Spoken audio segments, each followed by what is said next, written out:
Nous avons beaucoup de chance de pouvoir exposer Armand Guillaumin. C'est quelque chose dont on avait envie depuis très longtemps, puisqu'on travaille sur la Vallée des Peintres maintenant depuis plus de 10 ans, avec des expositions collectives, des expositions monographiques. Mais quand on pense Vallée des Peintres, mis à part Claude Monet, on pense surtout à Armand Guillaumin. Et Armand Guillaumin, on le connaît ici pour ses paysages de la Creuse, pour les ruines de Crozant, pour les couleurs flamboyantes. Mais on a tendance à oublier un peu que c'est l'un des fondateurs du mouvement impressionniste et qu'il a toute une vie de peinture, de travail, avant d'arriver dans la vallée de la Creuse, puisqu'il découvre notre territoire, il a déjà plus de 50 ans.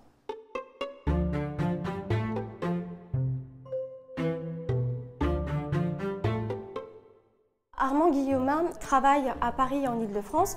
Il n'a pas la possibilité, ni par le temps ni financièrement, de pouvoir aller en bord de mer, de pouvoir aller s'offrir des paysages, peut-être de grandes forêts, des paysages plus pittoresques. Il est obligé en fait de peindre ce qu'il a sous les yeux. Et ce qu'il a sous les yeux, c'est un univers de travailleurs. Notamment beaucoup de témoignages de travaux, de réflexion au bord des quais de Seine. Ce sont les personnes qui partent travailler le matin. C'est un Paris et une Île-de-France très industrielle aussi, avec les cheminées d'usines. Et c'est vrai que c'est une sacrée particularité puisque c'est le travailleur qui peint les travailleurs.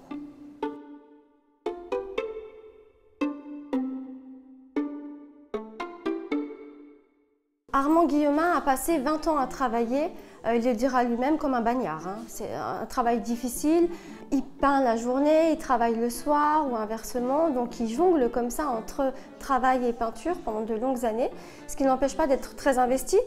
Et Armand Guillaumin fait partie quand même du petit groupe qui va fonder le mouvement impressionniste. En 1873, ces artistes se retrouvent, ils n'arrivent pas à vendre. Ils n'arrivent pas à exposer, les salons officiels les refusent presque systématiquement. Et donc ils vont créer une association et ensemble en 1874, au mois d'avril, ils vont exposer des travaux dits impressionnistes. Donc Armand Guillaumin s'engage comme ça sur 6 des 8 expositions impressionnistes, ce qui est quand même très important. Et il fait partie des personnes moteurs du mouvement.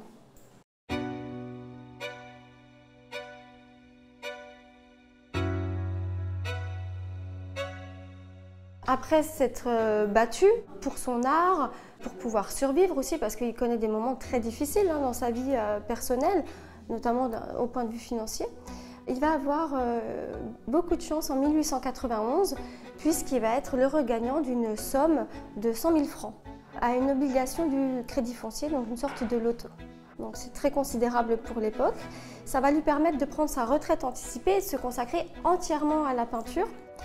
Lorsqu'il gagne, la première chose qu'il dit, c'est « génial, je vais pouvoir aller peindre la mer ».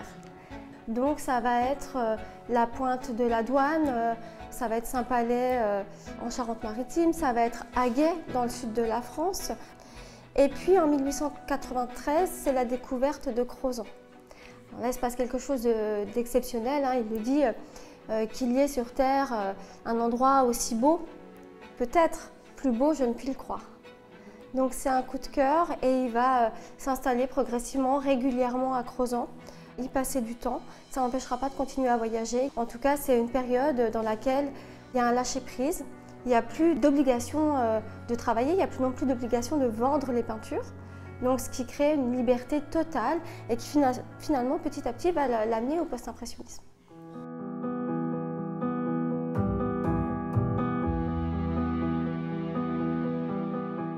Armand Guillaumin connaît un vrai succès au début du XXe siècle. Les galeries s'intéressent à sa peinture, il est exposé. En 1926, il connaît la consécration avec une exposition rétrospective qui lui est dédiée au Salon d'automne. Il y a environ 120 œuvres qui sont exposées. Donc c'est une reconnaissance de son vivant. Il va décéder l'année d'après à 86 ans en laissant derrière lui un héritage colossal dans l'histoire de l'art. Avec la création de ces mouvements, de l'impressionnisme, du post-impressionnisme et cette influence qu'il laissera vraiment chez les jeunes générations, notamment dans le fauvisme et l'utilisation de la couleur.